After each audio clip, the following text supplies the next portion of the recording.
Now class look at question number 4। अब हम question number 4 करने जा रहे हैं। यहां पर आप देख सकते हैं दो फ्रैक्शंस हैं और दोनों फ्रैक्शंस एक दूसरे की रेसिप्रोकल हैं। ये है 2x plus 3 over x plus 1 और ये है x plus 1 over 2x plus 3। और मैंने आपको कहा था कि जब आप इन इक्वेशन को सॉल्व करेंगे तो हमारी पूरी कोशिश होगी कि हम इसको क्वाड्रेटिक इक्वेशन की शक्ल दें और क्वाड्रेटिक इक्वेशन की थीम से हम इसको सॉल्व करें। तो यहां पर अब हम एक काम करने जा रहे हैं, वो ये कि पहली फ्रैक्शन को आप कोई भी लेटर का नाम दे दें। मे बी वो आपके नाम का पहला लेटर हो या लास्ट लेटर हो या कोई भी आप अपनी पसंद का लेटर का नाम यहां पर दे सकते हैं। तो मैं 2x plus 3 over x plus 1 को m का नाम दे रहा हूं, यानी कि मैं नेक्स्ट स्टेप में इसको हम इक्वेशन ए कह देते हैं। मैं अब जब दोबारा इक्वेशन ए लिखूंगा तो इस इक्वेशन ए में 2x plus 3 over x plus 1 नहीं लिखूंगा, बल्कि 2x plus 3 over x plus 1 की जगह क्या लिखूंगा? m लिखूंगा। ठीक, तो यहां पर अब जब मैं m लिखूंगा तो ये इसका रेसिप्रोकल है। तो अगर ये फ्रैक्शन m के इक्वल है तो इसका रेसिप्रोकल भी किसके इक्वल होगा? m के रेसिप्रोकल के इक्वल होगा। यानी कि अगर मैं इधर घुमा रहा हूं x प्लस 1 को ऊपर और 2x प्लस 3 को नीचे कर रहा हूं तो मुझे इधर भी m को नीचे और 1 को ऊपर करना पड़ेगा, क्योंकि अभी m के नीचे कुछ नहीं, मतलब क्या है? 1 है। तो अगर आपने लेफ्ट हैंड साइड पर रेसिप्रोकल लिया है तो हम क्या करेंगे? हम राइट हैंड साइड पर भी रेसिप्रोकल लेंगे। तो यहां आ जाएगा 1 ओवर m। अब हम दोबारा से इक्वेशन ए लिखेंगे, मगर इस बार हम पहली फ्रैक्शन की जगह m लिखेंगे और दूसरी फ्रैक्शन की जगह 1 ओवर m लिखेंगे।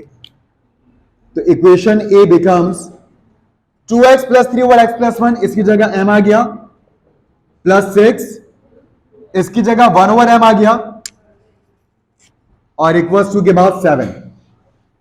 अब देखिए यहां पर हमें डिनोमिनेटर तंग कर रहा है।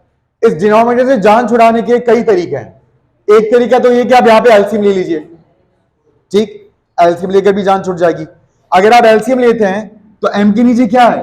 1 है। 1 और m का एलसीएम क्या होगा? m। फिर आप वही एलसीएम को डिवाइड करवाएंगे, डिनोमिनेटर से जो रिजल्ट आएगा उसको न्यूमरेटर से मल्टीप्लाई करवाएंगे और आखिर में जो m डिवाइड कर रहा होगा वहां पे जाके 7 से क्या हो जाएगा? मल्टीप्लाई हो जाएगा।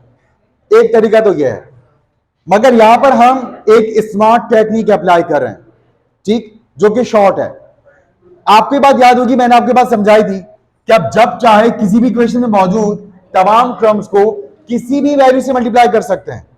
यार ये फॉर एग्जांपल कहीं अगर लिखा हुआ है 2 प्लस 4 इक्वल्स टू 6, तो अगर आप इस इक्वेशन को किसी भी वैल्यू से मल्टीप्लाई करवा दें, लेफ्ट हैंड साइड और राइट हैंड साइड क्या रहेंगे? बराबर रहेंगे। जैसे अगर मैं इनको 9 से मल्टीप्लाई करवा दूं तमाम टर्म्स को, तो 9 2 जा 18, 9 4 जा 36, 9 6 जा 54, 18 प्लस 36 भी 54। तो कोई भी वैल्यू ऐसी आप ले सकते हैं जिससे आप पूरी इक्वेशन को मल्टीप्लाई करवाएं। तो याद रखिएगा, अगर कभी मैथमेटिक्स में आपके सामने कोई इक्वेशन हो और उस इक्वेशन में सिर्फ एक ही डिनोमिनेटर हो और आप उस डिनोमिनेटर से जान छुड़ाना चाहते हो, तो उसी डिनोमिनेटर से पूरी इक्वेशन को मल्टीप्लाई करवा लें। बहुत वक्त आपका बच जाएगा और आपको एलसीएम वगैरह नहीं लेना पड़ेगा। एलसीएम लेकर भी सवाल होगा, एलसीएम लेकर भी पूरे मार्क्स आएंगे, एलसीएम लेकर भी जवाब सही आएगा, मगर वक्त ज्यादा लगेगा। और एक स्मार्ट स्टूडेंट क्या करता है? वो वक्त बचाना जानता है। ठीक, तो यहां पर हम क्या कर रहे हैं? Multiply by m। हम पूरी इक्वेशन को किससे मल्टीप्लाई करवा रहे हैं? m से मल्टीप्लाई करवा रहे हैं। तो m जब m से मल्टीप्लाई होगा तो क्या हो जाएगा? m square. चाहे तो अभी, क्योंकि मैं पहली बार ये सवाल कर रहा हूं आपके सामने इस तरह से मल्टीप्लाई का स्टेप, इसलिए मैं आपको पूरे स्टेप्स लिखकर दिखा रहा हूं। अदरवाइज मैं नेक्स्ट बार जब क्वेश्चन करूंगा तो उसमें मैं डायरेक्ट करूंगा। ठीक है, तो आप देखें m को m से मल्टीप्लाई करवा दिया। जैसे वहां पर भी जो इक्वेशन लिखी थी, मैं चाहता तो पहले 9 से मल्टीप्लाई कर करके लिखता, फिर मल्टीप्लाई करवाता। यहां पर भी अभी मैं मल्टीप्लाइंग फॉर्म में लिख रहा हूं, 1 over m multiply by m और 7 मल्टीप्लाई बाय m। तो आप देख सकते हैं हमने तमाम टर्म्स को किससे मल्टीप्लाई करवा दिया? m से। m से ही क्यों?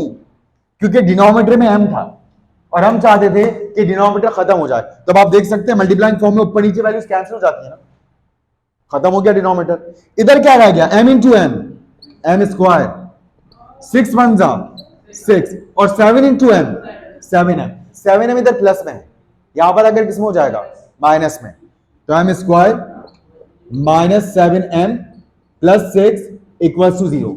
अब हम इसको मिडिल टर्म ब्रेक मेथड से फैक्टराइज करके सॉल्व कर लेंगे। तो आप जानते हैं 1 6 जा 6, हमें तो ऐसे नंबर चाहिए जो मल्टीप्लाई हो तो 6 आए, but according to the sign of the last term plus हो तो मिडिल टर्म आए। मिडिल टर्म क्या है 7 है, तो 6 1 6 और 6 और 1 7 होता है। तो यहां पर हम 7m को तोड़कर 6m और 1m लिख देंगे। अब बहुत ध्यान से हम साइन लगाएंगे, हमारा प्लान प्लस का है, प्लस का मतलब दोनों के साथ सेम साइन आएगा और इन दोनों को मिडिल टर्म अपना साइन देगा। मिडिल टर्म में क्या साइन है माइनस है, तो दोनों में माइनस आ जाएगा। अब हम दो टर्म्स करके कॉमन लेंगे, तो फर्स्ट टू टर्म में आप देख सकते हैं क्या कॉमन है, m कॉमन है और क्या रह जाएगा m माइनस 6, फिर माइनस साइन के बाद 1 कॉमन है m, और ये वाला साइन हमेशा बाहर वाले साइन से मल्टीप्लाई करवा के लिखा जाता है, प्लस माइनस माइनस और 1 6 6 इक्वल्स टू 0। अब आप देख सकते हैं दो टर्म्स हैं, इन दोनों टर्म में क्या कॉमन आ रहा है m माइनस 6 का ब्रैकेट, हम m माइनस 6 का ब्रैकेट कॉमन लेंगे और अब जो बचा वो लिखते हैं। तो m माइनस 6 का ब्रैकेट कॉमन आने के बाद फर्स्ट टर्म में से n बचा और सेकंड टर्म में से -1 बचा, तो हमने यहां लिख दिया m माइनस 1 और इक्वल्स टू के बाद 0। जब दो ब्रैकेट्स मल्टीप्लाइंग फॉर्म में 0 के इक्वल होते हैं, हम दोनों को अलग अलग 0 के इक्वल कर लेते हैं, तो m माइनस 6 भी 0 और m माइनस 1 भी 0। तो m की एक वैल्यू क्या आ गई 6 और m की एक और वैल्यू क्या आ गई 1। अब प्रॉब्लम इज दैट के हमारे पास m की वैल्यूज आई हैं, मगर सवाल में उन्होंने ये थोड़ी कहा था कि m की वैल्यू निकाली है। सवाल में तो उन्होंने कहा था सॉल्व। सॉल्व का मतलब क्या है, इक्वेशन में गिवन वेरिएबल की वैल्यू निकाली है, मतलब हमें किसकी वैल्यू निकालनी है x की वैल्यू निकालनी है। तो अब x की वैल्यू निकालने के लिए हम इन m की दोनों वैल्यूज की बारी बारी इनमें से किसी भी इक्वेशन में पुट करें, किसी भी एक इक्वेशन में। ये अब हमारी मर्जी है, अगर हम चाहें तो पहली इक्वेशन को इस्तेमाल करें m की वैल्यूज निकालने के लिए, या हम चाहें तो दूसरी इक्वेशन को इस्तेमाल करें। मगर एक बात याद रखिएगा, स्टूडेंट्स यहां पर बहुत बड़ी मिस्टेक करते हैं। वो क्या मिस्टेक करते हैं, एक वैल्यू उठा के पहली इक्वेशन में पुट कर देते हैं और दूसरी वैल्यू उठाकर दूसरी इक्वेशन में पुट कर देते हैं। अगर आपने ऐसा किया तो आपके पास कंप्लीट आंसर नहीं आ पाएंगे।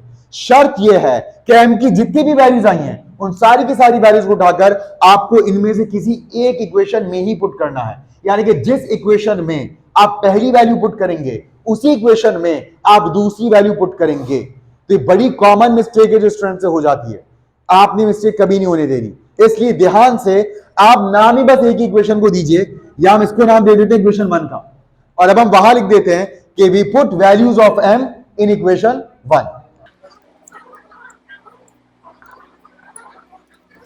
When m is equal to 6। अब देखिए जब m 6 के इक्वल है तो हम देखते हैं x की वैल्यू क्या आती है। हमारे प्लान के मुताबिक हम इक्वेशन 1 में m की वैल्यू पुट करने जा रहे हैं। इक्वेशन 1 क्या है 2x plus 3 over x plus 1 is equal to m, मगर m की जगह क्या आ गया 6 आ गया। अब आप देखिए बहुत आसानी से x की वैल्यू निकाली जा सकती है। x प्लस 1 जो डिवाइड कर रहा है वहां जाके 6 को क्या करेगा मल्टीप्लाई करेगा, तो 2x plus 3 is equal to 6 under bracket x plus 1। अब हम इस ब्रैकेट को 6 से क्या करवा देंगे मल्टीप्लाई करवा देंगे, तो 2x plus 3 is equal to 6 into x 6x और 6 1 जा 6। अब हम x की वैल्यू निकालने के लिए x को सब्जेक्ट बनाएंगे, यानी कि एक जगह पे x को लाकर अकेला कर देंगे और बाकी सब टर्म्स को उठा के राइट हैंड साइड पर शिफ्ट कर देंगे।